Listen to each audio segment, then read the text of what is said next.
নমস্কার, explore sea two হিলের তরফ থেকে আপনাকে জানাই সাদর আমন্ত্রণ। আমি সুভাষ সরকার আর আপনারা দেখছেন channel explore sea to hill. বহু প্রতীক্ষার পর মেট্রো রেল কর্তৃপক্ষ নিয়ে এলো শহরবাসীর জন্য বেশ কয়েকটি মেট্রো পরিষেবা। 22শে আগস্ট মাননীয় প্রধানমন্ত্রী উদ্বোধন করলেন 3টি মেট্রো পরিষেবা, যা জনগণের জন্য খুলে দেওয়া হয় 25শে আগস্ট। গ্রিন লাইনের শিয়ালদা হাওড়ার মধ্যে পরিষেবা চালু হয় এবং অরেঞ্জ লাইন সম্প্রসারিত হয় রুবি থেকে বেলেঘাটা পর্যন্ত। আর ইয়েলো লাইন পরিষেবা চালু হয় নোয়াপাড়া থেকে বিমানবন্দর পর্যন্ত। এই পরিষেবা চালু হওয়াতে কম সময়ে ও সহজে শহরের এক প্রান্ত থেকে অন্য প্রান্তে পৌঁছে যেতে পারবেন যাত্রীরা। ইয়েলো লাইন পরিষেবা বর্তমানে নোয়াপাড়া জয়হিন্দ পর্যন্ত চালু হয়েছে, তা আগামী দিনে বারাসাত পর্যন্ত সম্প্রসারিত হবে। বর্তমান খবর অনুযায়ী ওই প্রকল্পের কাজ খুব শীঘ্রই চালু হবে। নোয়াপাড়া বারাসাত রেলপথের জন্য প্রথম প্রস্তাবটি চালু হয় 2010-11 সালের রেল বাজেটে। এই প্রকল্পটির কাজ দুটি ভাগে বিভক্ত ছিল। প্রথম বিভাগটি নোয়াপাড়া থেকে বিমানবন্দর পর্যন্ত, যার দূরত্ব 6.249 কিলোমিটার, এবং দ্বিতীয় অংশটি বিমানবন্দর থেকে বারাসাত পর্যন্ত, যা 10.627 কিলোমিটার। এই রেলপথ নির্মাণের উদ্দেশ্য ছিল কলকাতা ও শহরতলি রেলের শিয়ালদা বনগাঁ শাখায় যানজট হ্রাস করা এবং বিমানবন্দরের পার্শ্ববর্তী এলাকায় সড়কপথের যানজটও দূর করা।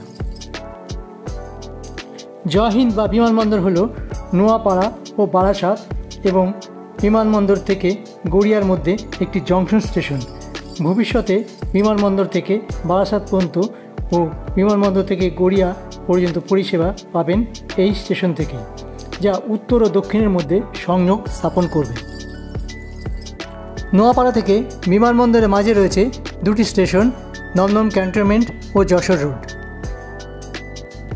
যশোর রোড থেকে বিমানবন্দর পর্যন্ত পুরোটাই ভূগর্ভস্থ।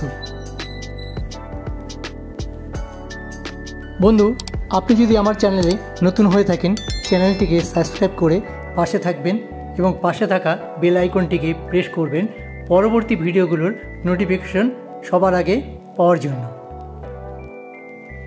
বিমানবন্দর যাওয়ার জন্য আপনি কবি সুভাষ বা দক্ষিণেশ্বর যেখান থেকে আসুন না কেন, আপনাকে নোয়াপাড়াতে এসে প্ল্যাটফর্ম চেঞ্জ করতে হবে। 1 নম্বর বা 2 নম্বর প্ল্যাটফর্ম থেকে নিচে নামতে হবে এবং 4 নম্বর মানে বিমানবন্দরের দিকে যাবার জন্য এসকেলেটর পাবেন, সেখান দিয়েই আপনাকে ওপরে উঠতে হবে। এখন চেঞ্জ করতে হলেও আগামী দিনে আর আপনাকে চেঞ্জ করতে হবে না, তখন সরাসরি গাড়ি পেয়ে যাবেন আপনার গন্তব্যের জন্য। আবার আপনি যদি বিমানবন্দর থেকে আসেন, তাহলেও আপনাকে এই নোয়াপাড়াতে প্ল্যাটফর্ম চেঞ্জ করতে হবে। নোয়াপাড়াও একটি জংশন স্টেশন, যা উত্তর ও দক্ষিণের মধ্যে সংযোগ স্থাপন করছে।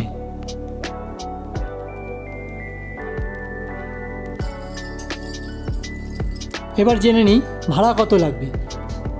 নোয়াপাড়া থেকে বিমানবন্দরের জন্য ভাড়া লাগবে 20 টাকা এবং নোয়াপাড়া থেকে ক্যান্টনমেন্ট লাগবে 10 টাকা এবং যশোর রোড থেকে যদি আপনি বিমানবন্দর যান লাগবে 5 টাকা। বিমানবন্দর থেকে স্প্ল্যানেড লাগবে 40 টাকা, বিমানবন্দর থেকে হাওড়া লাগবে 50 টাকা এবং বিমানবন্দর থেকে করুণাময়ী লাগবে 70 টাকা। ভারতের সবচেয়ে বড় ভূগর্ভস্থ স্টেশন হলো আমাদের এই বিমানবন্দর। প্রায় 29,000 স্কোয়ার মিটার জুড়ে রয়েছে এই স্টেশন। স্টেশনের মধ্যেই রয়েছে স্টেশনের একটি মডেল, যা দেখে আপনি ধারণা করতে পারবেন আপনাকে কোন দিকে যাবার জন্য কোন গেট ব্যবহার করতে হবে। এখানে রয়েছে 5টি প্ল্যাটফর্ম, 6টি সিঁড়ি, 6টি লিফট। বিমানবন্দর বা জয়হিন্দ হলো এমন এক মেট্রো স্টেশন যা ভারতের মধ্যে প্রথম ট্রাভেলেটর চড়ার অভিজ্ঞতা আপনি অর্জন করতে পারবেন। ট্রাভেলেটার যেখানে শেষ হয়েছে সেখানেই পাবেন আপনি এসকেলেটর এবং সিঁড়ি। বেরোলেই আপনি পৌঁছে যাবেন কলকাতা বিমানবন্দরের দোরগোড়ায়। বাঁদিকে পাবেন বাস স্ট্যান্ড এবং ডান দিকে পাবেন ওলা উবেরের আউটলেট। ভিডিওটি ভালো লাগলে লাইক, শেয়ার এবং সাবস্ক্রাইব করে পাশে থাকবেন এবং আপনার অমূল্য মতামত কমেন্ট করে জানাতে ভুলবেন না। ভিডিওটি পুরো দেখার জন্য ধন্যবাদ। বন্ধু ভালো থাকবেন। পরবর্তী ভিডিওতে আপনার সাথে আবার দেখা হবে।